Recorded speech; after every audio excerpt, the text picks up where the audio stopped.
Welcome back to Trail North Running Training Podcast. My name is Will France. I'm a running coach, a strength trainer, a personal trainer in the gym.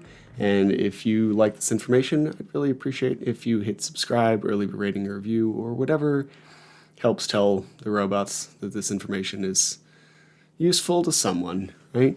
Anyway, today I want to talk about something called additive solution bias, which sounds boring as hell. It's really the idea that we probably need to do less, just do less, because we spend way too much time doing way too many things.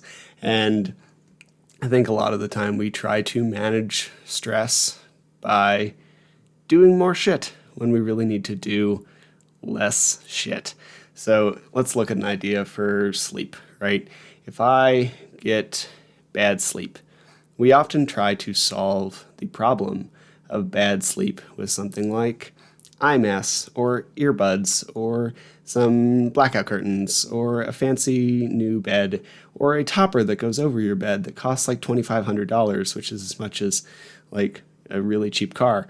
And it's not that these things are bad, but a lot of the time our bad sleep comes to the fact that we just can't stop scrolling social media in bed. And yes, if we're looking at something like sleep, your room should be cold and dark and quiet. We should have some basic environmental things. And if your room is flooded with sunlight, say you sleep in the middle of the day like I used to when I worked night shift, and you just can't sleep because of that, then yes, blackout curtains are the answer. If you work underneath or sleep underneath a street light in a busy city, then the blackout curtains could help. If your room is constantly 95 degrees, like mine was when I lived in Tucson, because that's the overnight temperature sometimes, then we might need to get an air conditioner or something to help manage the temperature. But if we're close and you're just in bed scrolling whatever app you're scrolling, that is the problem for your sleep. It's not that we need to get more stuff. It's not that we need to do more things. We don't need a new nighttime routine or morning routine or whatever. We just need to do less. Stop scrolling. Stop doing the nonsense, and we'll do a little better. Right? And this is a big factor when it comes to training and making progress from training. Because one of the things that we overlook so much when it comes to training progress is the stress relief aspect. And I think one of the reasons it's really easy to overlook this is because a lot of us, myself included, view training to be some form of stress relief, right? I'm very open about the fact that my mental health is not always the best. And a big management strategy for me is definitely training. And without that, then I'm not always the mentally healthiest, right? So it is some form of stress relief for me. It is some form of recovery or peace or space or whatever we want to call it. It is also probably just a big dopamine push, which I love because I am driven by that. But it is also not actually stress relief, because training is a stress. Yes, it gives you space to process things mentally, but we're actually stressing our body. And if we want to make progress and get better as an athlete, then we have to be able to recover.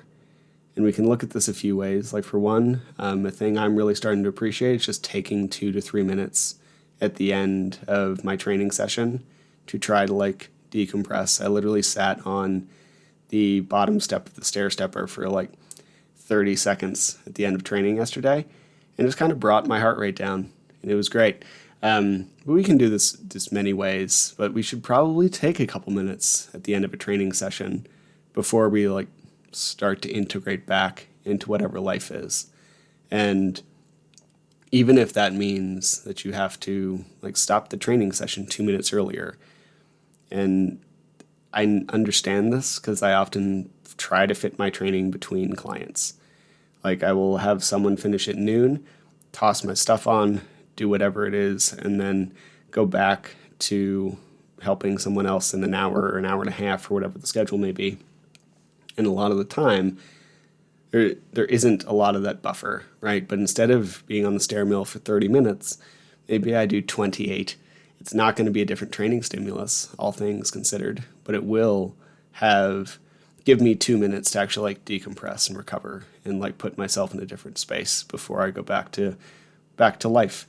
Because if we look at the basics for like human neurology, neuroanatomy, whatever, we have this parasympathetic and sympathetic nervous system, and I think this is like talked about almost too much sometimes, but we should understand that it's this sliding scale, and we should be able to access both sides very quickly.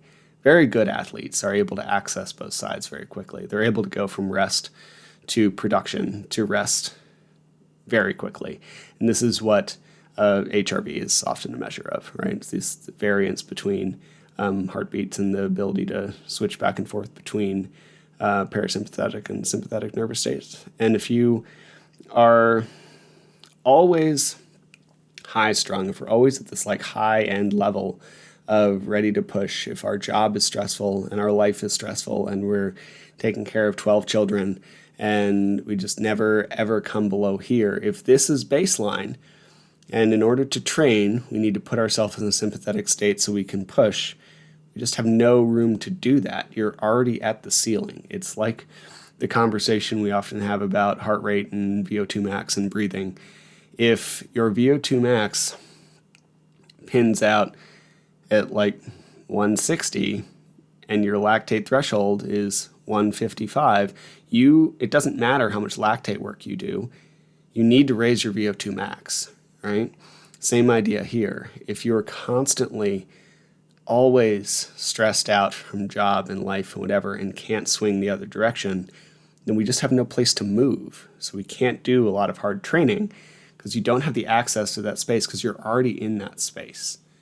And if we can bring ourselves back so that we can actually recover and then push again, we'll get a lot more out of that training session. And it's not just that you'll be able to recover because we're in this parasympathetic or relaxation state. It's also that the push you do during training will mean more because it's different from your day-to-day life. So having this variance, having this adjustment, having this change is an important thing, and we need to be able to go back and forth. And if we can't, then we're just going to end up pinned all the time, and this is how we end up with like red S and overtraining and all sorts of stuff, right? Like it's really easy to get hurt and injured and sick when you're constantly here instead of being able to swing back and forth through both cycles. And we've all made this mistake. I'm still working on this, right? Like this is not a blame game or whatever. I notorious for not really taking the step back, which is why I'm starting to I'm actually putting it into the programming of runs. I'm going to start doing it for pretty much everybody I coach too, because taking 2 minutes at the end of your run to just process for a minute is a really good thing. It can actually give you some space, because again, I don't think stress relief is something we're going to achieve with a bath bomb or an adult coloring book. It's not that these things are bad, but most of these tools are useful because they force you to take space. And it's really hard to, be on your laptop in a bath.